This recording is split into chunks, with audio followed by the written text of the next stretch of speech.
Kaixo, ni Omaira naiz eta gaur istorio bat kontatuko dizuet. Espero dut zuek gustuko izatea. Dofur eta Itziar. Bazen behin neska bat Itziar izeneko. Berak Bartzelonan bizi zen. 10 urte zituen, Illorieska eta bere marroi. Gustoko zuen gauza bere lagunekin jolastea zen. Bere lagunak Juan eta Joana deitzen ziren. Egun batean bere lagunekin parkean jolasten zegoen. Ikusi-makusi zerikusi jolasten ari ziren.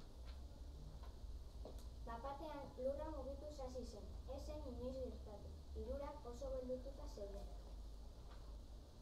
Zerbait berdea lurretik atera zen.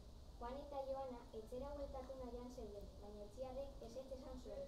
Han geratu egin ziren Itziarrek esan zuen. Guztiz atera zen. Monstro berde bat zen, begi bat zeukan eta Dofu izenekoa zen. Juan eta Joanak etxera joan egin ziren, baina Itziarrek Dofurekin hitz egiten geratu egin zen. Denbora pasa eta gero, Itziar eta Dofuk oso lagunak egin ziren. Orduan, Itziarrek bere etxera eraman ziren. Baina etxera llegatu zirenean, bere ama ezetz esan zion. Orduan, Itziarrek eta Dofuk etxetik joan egin ziren. Egun bat pasa ondoren, ez zeukaten janarik, baina Dofu zaborretako janaria jaten zuen. Orduan, ez zeukan gozet, baina Itziarrek bai, bera ez zuelako jaten zaborreko janaria naska ematen zion. Etxera bueltatu egin ziren, Itziarrek gose asko zeukalako eta oso aspertuta zegoen.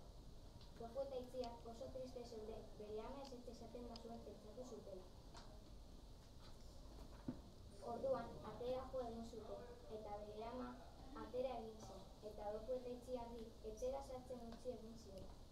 Dofu eta Itziar oso pozik jarri ziren. Etxera oso azkar sartu ziren, eta lehenengo egin zutena janaria jan izan zen, eta horrela Dofu eta Itziar elkarrekin bizi izan ziren.